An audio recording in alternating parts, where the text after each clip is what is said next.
February 24th, 1978. 5 friends, 1 dream, a basketball game tonight, a tournament tomorrow. And if they win, Disneyland. They never made it home. 4 months later, searchers found something, a cabin deep in the mountains. And inside, one of them had survived for 3 months. The cabin was full of food. He never touched it. This is the story they call America's Dyatlov Pass.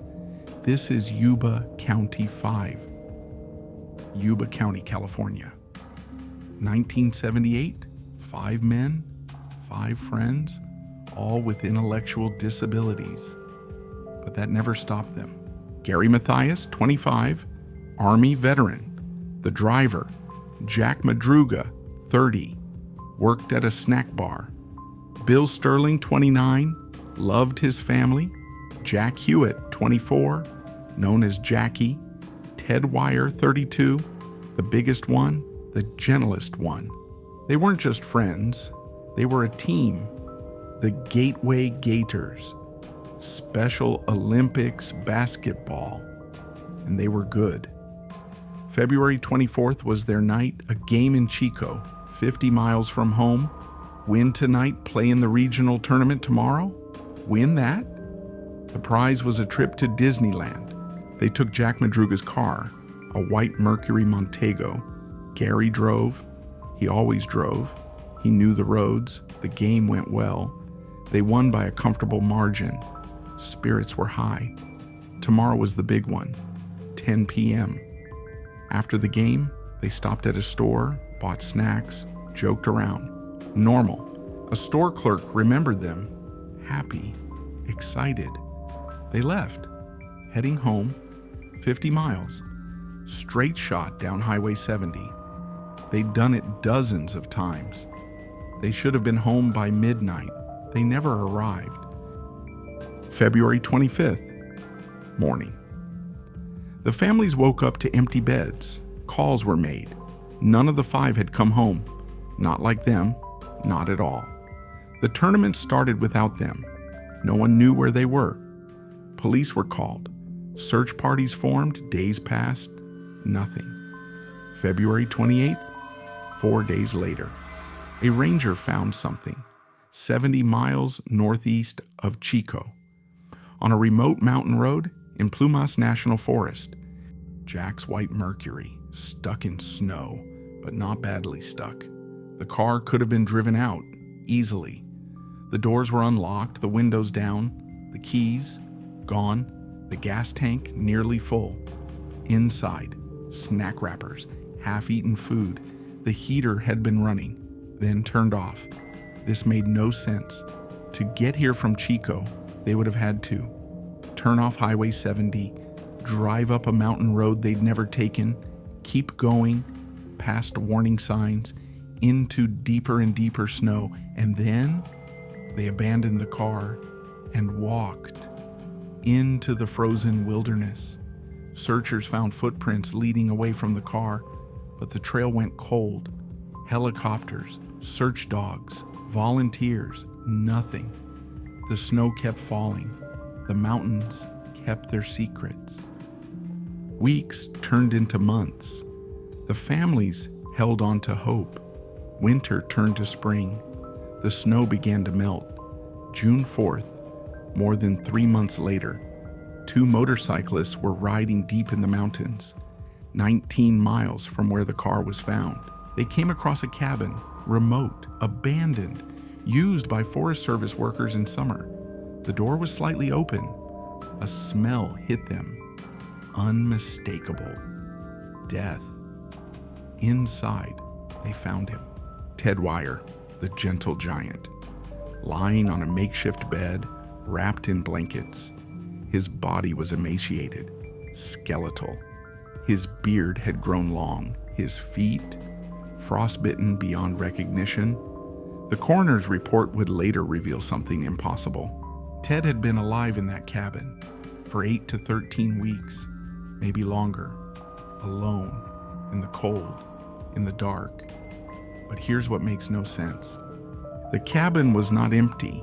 There were supplies, military sea rations, canned food, enough to last months. Ted never opened them. There was a propane heater, 12 full canisters of fuel nearby. He never turned it on. There was a stream outside. Fresh water. He likely didn't drink enough. He had wrapped himself in blankets, but his feet were exposed. The frostbite was severe. Toes were gone, flesh blackened. He must have been in agony. And here's the strangest detail. Investigators found shoes in the cabin, but they weren't Ted's. They belonged to Gary Mathias, the driver, the one who knew the roads. Where was Ted's shoes? Where was Gary? How did Ted even get here? 19 miles from the car, through rough terrain with his disability in the snow. And why did he just stop? He had food. He had heat. He had shelter. The coroner estimated he died of starvation and exposure, but the question haunted everyone. Why? Ted Weiher was not the only one found. In the days and weeks after Ted's discovery, searchers combed the area.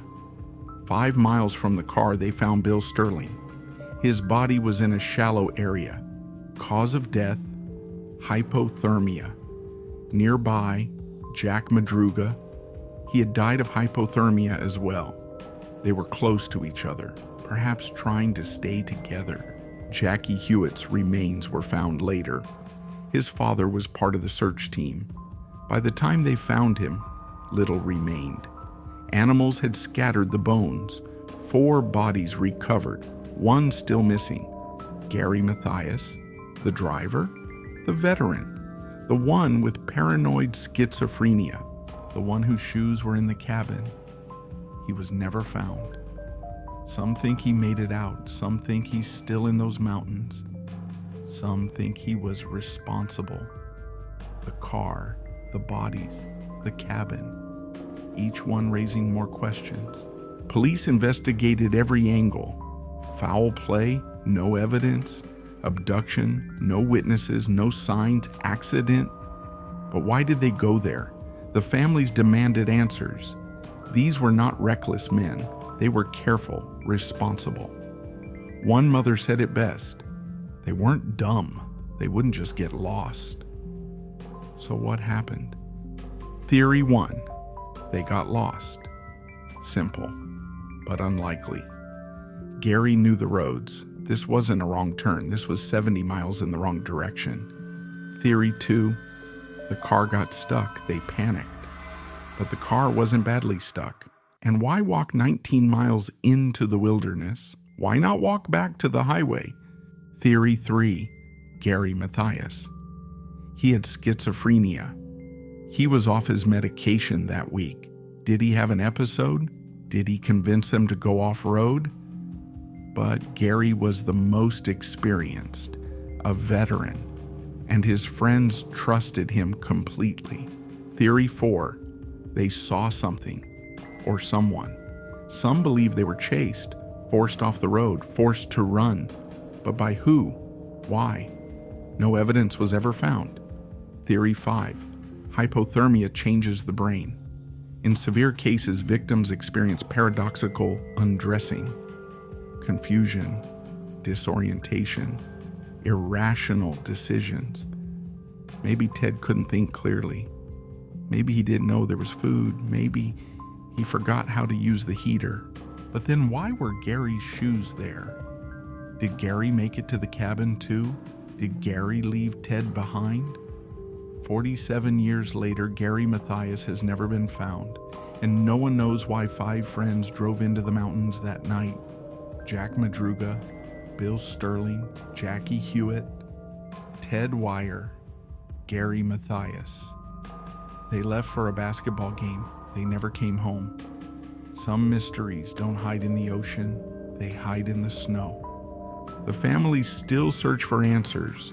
One mother said, "Since I was a child, my prayer has been the same, to know what happened to my son.